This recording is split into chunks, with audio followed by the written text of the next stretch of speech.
Corner Radio Bisnis Pas FM. Halo mitra bisnis, kembali saya Nina Amelia bersama Anda untuk Tax Corner menjawab pertanyaan Anda yang sudah dikirim ke redaksi Pas FM.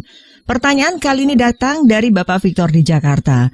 Pak Agus, di tahun ini saya ada menjual apartemen di Australia dan keuntungan atas penjualan apartemen ini telah dikenakan pajak penghasilan di sana. Apartemen ini sudah dilaporkan ke SPT tahunan PPH. Pertanyaan saya kepada Bapak, bagaimana perlakuan pajaknya di Indonesia? Apakah tetap dikenakan PPH final sama perlakuannya seperti properti di dalam negeri?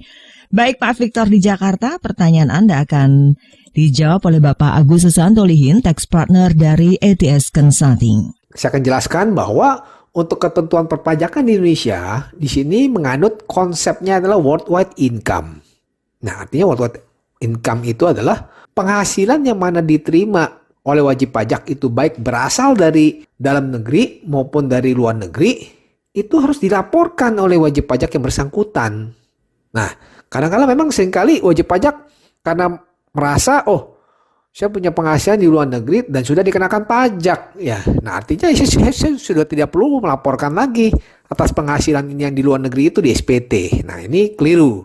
Artinya sepanjang memang wajib pajak dalam negeri, statusnya wajib pajak dalam negeri dan memiliki penghasilan, baik itu berasal dari dalam negeri maupun dari luar negeri, itu tetap harus dilaporkan di SPT.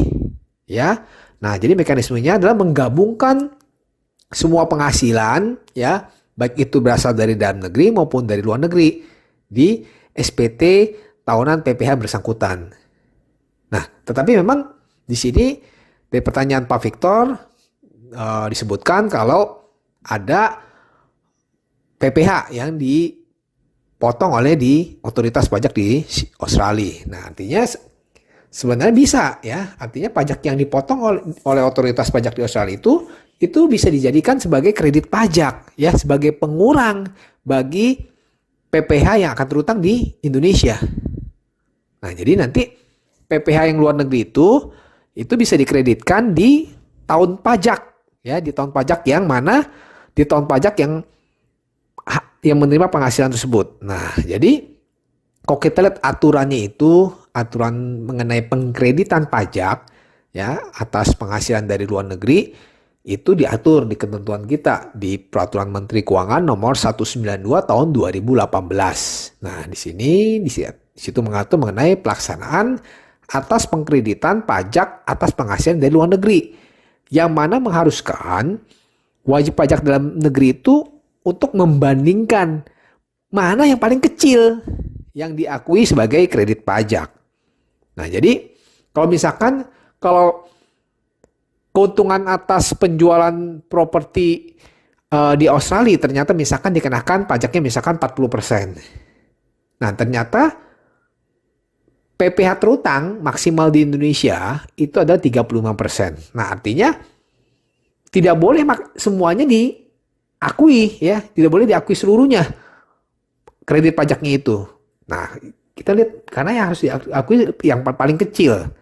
Nah, jadi untuk besarnya PPH dari luar negeri yang bisa dikreditkan, ya, kalau kita lihat ketentuannya itu adalah jadi jumlah penghasilan, ya, penghasilan keuntungannya itu yang di luar negeri itu kita hitung. Nah, dan kita nanti kita bandingkan, ya, penghasilan yang diterima yang diperoleh dari sumber penghasilan luar negeri terhadap penghasilan kena pajak. Ya, total penghasilan kena pajak berarti baik itu berasal dari dalam negeri maupun dari luar negeri. Nah, dikalikan dengan PPH terutang atas penghasilan kena pajaknya itu. Nah, di situ dilihat paling tinggi yang mana. Ya, jadi kalau misalkan ternyata kredit pajak yang di Australia ternyata lebih besar, artinya nggak bisa diakui. Jadi artinya yang maksimalnya kita lihat yang paling kecil yang bisa diakui sebagai kredit pajak seperti itu. Nah, memang sedikit berbeda, ya, untuk perlakuan pajak atas PPH atas penjualan tanah dan bangunan atau properti, ya, memang untuk di Indonesia ini itu dikenakan PPH final dengan tarif 2,5%, ya, dari penjualan propertinya itu, tidak melihat apakah si wajib pajak itu dalam menjual propertinya itu untung atau rugi. Ya, kalau di Indonesia, kalau untuk tanah dan bangunan yang ada di Indonesia ya, pada saat dijual itu dilihat dari tarifnya langsung dikenakan 2,5% ya, dikalikan dengan nilai penjualan. Walaupun di sini misalkan ternyata si wajib pajak dalam menjual mengalami kerugian, ya, tapi tidak mau tahu, artinya dihitung dari total penjualannya, ya, kali 2,5%. Tapi memang berbeda kalau untuk penghasilan atas keuntungan yang di luar negeri.